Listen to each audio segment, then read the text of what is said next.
வணக்கம். செல்வகுமாரின் அதிகாலை வானிலை ஆய்வறிக்கை. அதிகாரப்பூர்வ வானிலை அறிக்கைக்கு இந்திய வானிலை ஆராய்ச்சித்துறை அறிக்கையை பார்க்கவும். 2026 ஜூலை 10 வெள்ளிக்கிழமை அதிகாலை நிலவர வானிலை பதிவு. வானிலை அமைப்பு. வட இந்திய நிலப்பகுதியில் காற்றழுத்த தாழ்வு பகுதி தொடர்ந்து நகர்ந்து வருகிறது. டெல்லி மற்றும் அதனையும் தாண்டி பாகிஸ்தான் எல்லையோரம் வரைக்கும் பருவமழையை முன்னெடுத்து செல்வதற்கு முன்னேறி சென்று கொண்டிருக்கிறது. இதன் காரணமாகத்தான் அது காற்று தெற்கு காற்றாக தமிழ்நாட்டில் நுழைந்து மேற்கு காற்றும் தெற்கு காற்றும் நுழைந்து வெப்பச்சலன இடிமழை பிடிப்பை கொடுக்கிறது. அது மட்டுமல்லாமல் பசிபிக் பெருங்கடலிலே தைவானை தாக்கி சீனாவை தாக்கி பயணித்து கொண்டிருக்கக்கூடிய சூப்பர் புயல் பவி புயலை நோக்கி வலுவாக டைட்டாக போயிட்டு இருந்த காற்றும் சற்று கரையை நெருங்கி செயலிழக்க தொடங்குகிற காரணத்தினாலே அது கொஞ்சம் அதில் தொய்வு ஏற்பட்டிருக்கிறது. இன்றைக்கு முற்றிலுமாக அது கரையை கடக்க நெருங்கும் பொழுது, நாளை முற்றிலும் கரையை கடந்த பொழுது, இன்றைக்கு மாலை இரவில் அந்த தொய்வான காற்று தமிழ்நாட்டின் உள்ளே, அதாவது அச்சப்பட வேண்டாம், வேகமாக போயிட்டுருக்க காற்று மேற்கு நோக்கி, மேற்கிலிருந்து கிழக்கு நோக்கி போயிட்டுருக்கு. காற்று எதிர்த்தால் தான் வெப்பச்சலனம் ஏற்படும். அதனால் மேற்கிலிருந்து வெப்பத்தால் லேசாகி மேலெழுந்து வரக்கூடிய காற்றை கிழக்கு மற்றும் தெற்கு கரை ஓரமாக, அதாவது கன்னியாகுமரி முதல் சென்னை வரைக்கும், திருவள்ளூரோட பழவேற்காடு வரைக்கும் தெற்கு மற்றும் கிழக்கு திசை காற்று எங்கெல்லாம் வளைஞ்சிருக்கோ அங்கே தெற்கேந்து வரும். கோடியக்கரை அதிராமண்டலத்தில் தெற்கில் நுழையும். அதே போல் கிழக்கு பகுதியிலிருந்து நுழையும். இந்த காற்று வெப்பத்தால் லேசாகி மேலெழுந்திருப்பதை வெப்பச்சலனத்திற்கு சாதகமாக குளிர்வித்து மேக உற்பத்தி செய்து மேலும் குளிர்வித்து மழையாக மாற்றி நேற்றைக்கு சென்னைக்கு கனமழை பொழிவை கொடுத்தது போல் இன்றைக்கு பெரும்பாலான மாவட்டங்களுக்கு நல்லதொரு மழைப்பொழிவை ஒதுக்கி ஒதுக்கி கொடுக்கும். ஆங்காங்கே கனமழை பொழிவை கொடுக்கும். தமிழ்நாட்டில் எல்லா மாவட்டங்களுக்குமே இன்றைக்கு மழை வாய்ப்பு இருக்குது. பாலக்காட்டு கணவாய்க்கு மட்டும் வாய்ப்பு குறைவு. அந்த இடத்துல இந்த காற்று பகுதிக்கு மட்டும். பிற தாண்டி, அதாவது அரவக்குறிச்சி தாண்டி அது அப்படியே பார்த்திங்கன்னா மன்னிக்கவும், கரூர் மாவட்டம் அரவக்குறிச்சி மற்றும் அதற்கு தெற்கு பகுதியில் கூடிய திண்டுக்கல் மாவட்டம் பழனியை தாண்டி மழைப்பிடிப்பை கொடுக்கலாம்.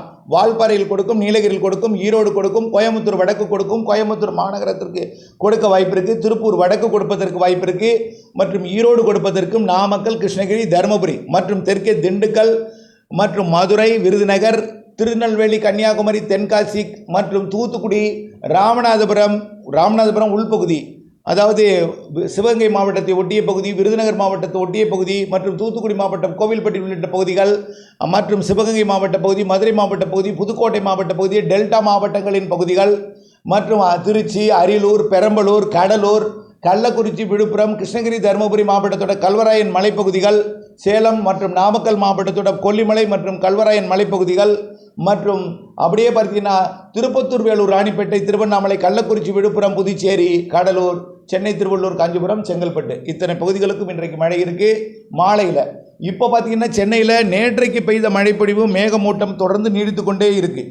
அதாவது நேற்றைக்கு எவ்வளோ மழை பெஞ்சிருக்கு பார்த்தீங்கன்னா, பெருங்குடி தாலுக்கா பள்ளிக்கரணையில் 145 மில்லிமீட்டர் மழை பெய்திருக்கு. 14.5 சென்டிமீட்டர் பெய்திருக்கு. இது நம்முடைய பேரிடர் மேலாண்மை துறையிலிருந்து வெளியிடப்பட்ட செய்தி. 145 மில்லிமீட்டர் மழை பொழிந்திருக்கிறது பெருங்குடி தாலுக்கா பள்ளிக்கரணையில். அம்பத்தூரில், அதாவது அம்பத்தூர் தாலுக்கா அயப்பாக்கத்தில் 51 மில்லிமீட்டரும், கொரட்டூரில் 51 மில்லிமீட்டரும், அம்பத்தூரில் 47 மில்லிமீட்டரும், அண்ணாநகர் மேற்கு 45 மில்லிமீட்டரும், கொரட்டூர் மேலும் ஒரு பகுதியில் 42 மில்லிமீட்டரும், மணலில் 39 மில்லிமீட்டரும், விம்கோ நகர் 35 மில்லிமீட்டரும், திருவொற்றியூர் 34 மில்லிமீட்டரும், வளசரவாக்கம் 30 மில்லிமீட்டரும், மேடவாக்கம் 30 மில்லிமீட்டர், மேலும் பார்த்தீங்கன்னா Kolathur 30 millimetre, Okkiyam Thoraipakkam 26 millimetre, Sholinganallur 25 millimetre, மேலும் Uthandi 24 millimetre, Saidapet 24 millimetre, Kannagi Nagar 22 millimetre, Nungambakkam 22 millimetre, மேலும் பார்த்தீங்கன்னா Ennore 20 millimetre, Parrys Corner 20 millimetre, Saligramam 20 millimetre, Nerkundram 18 millimetre, Vadapalani 18 millimetre, Manali new town 18 millimetre, MGR Nagar 17 millimetre, மேலும் பார்த்தீங்கன்னா basin bridge 16 millimetre, DGP office 16 millimetre, மேலும் தண்டையார்பேட்டை 15 மில்லிமீட்டர், ஐஸ்கோஸ் 15 மில்லிமீட்டர் என்று அடையாறு 12 மில்லிமீட்டர் என்று 1 சென்டிமீட்டருக்கு மேலே பல இடங்களில் மழைப்பொழிவு பொழிந்திருக்கிறது. இன்னும் பார்த்தீங்கன்னா பல மாவட்டங்களில் மழை இருந்திருக்கு. கன்னியாகுமரி மாவட்டத்தில் கொஞ்சம் மழை இருந்துச்சு. இப்போது நேற்றைக்கு அதாவது புதுக்கோட்டை மாவட்டம் அறந்தாங்கி, ஆலங்குடி பகுதி, அதன் சுற்றுவட்டார பகுதி கரம்பக்குடி மற்றும் அதன் சுற்றுவட்டார கரம்பக்குடிக்கு தெற்கே ஆலங்குடி மற்றும் அந்த பகுதி எல்லாமே மழைப்பொழிவு காணப்பட்டது. அரியலூர் மாவட்டம், கடலூர் மாவட்டம் சந்திக்கும் இடம் ஜெயங்கொண்டம், காட்டுமன்னார் கோயிலாம். புதுக்கோட்டை மாவட்டத்தில் பார்த்தீங்கன்னா புதுக்கோட்டையில் 28 மில்லிமீட்டரும், திருமயம் 13 மில்லிமீட்டரும், கரம்பக்குடியில் 10 மில்லிமீட்டரும், மேலும் மலையூரில் 10 மில்லிமீட்டரும், ஆலங்குடியில் 6 மில்லிமீட்டரும், பெருங்கலூரில் 5 மில்லிமீட்டரும் நிறைய இடங்களில் அந்த மாவட்டத்தில் மழை பொழிந்திருக்கிறது.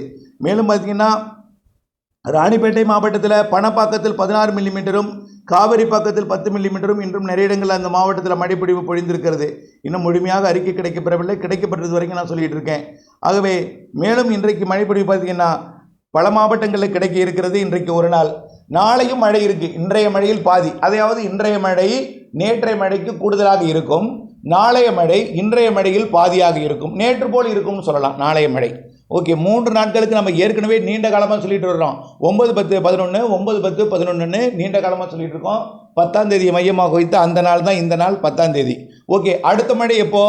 புயலானது பசிபிக் பெருங்கடலில் அடுத்தடுத்து உருவாகிட்டு இருக்கு. நல்லா பாருங்கள், இதை போய் எல்னினோட இணைக்கக்கூடாது. இப்போ இருப்பது லானினா தான். எப்படி ஆசியா பக்கம் வெப்பம் உயர்ந்திருந்தால் அது லானினா தான், அமெரிக்க பக்கம் வெப்பம் உயர்ந்திருந்தால் தான் எல்னினோ. 2 பக்கமும் சமமாக இருந்தால் அது நியூட்ரல். இப்போது அமெரிக்க பக்கம் வெப்பம் இருந்திருந்தாலும் மத்திய பசிபிக் பெருங்கடல் மற்றும் ஆசியாவை ஒட்டிய பசிபிக் பெருங்கடல் பகுதியில் தான் வெப்பம் அதிகமாக இருக்குது.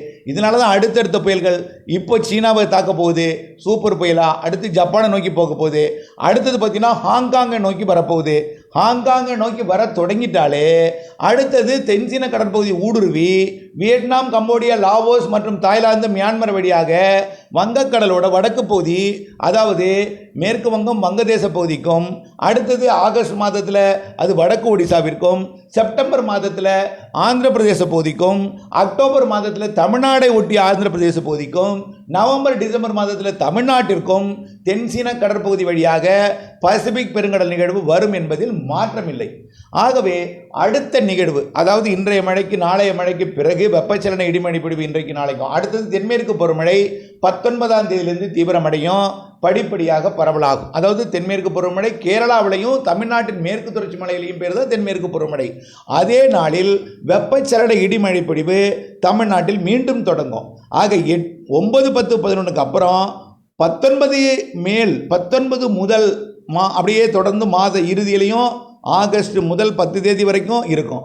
ஆகஸ்ட் 10லேருந்து 15 ஒரு இடைவெளி கொடுக்கும். அப்போ பசிபிக் பெருங்கடலில் வலுவான நிகழ்வு இருக்கும்.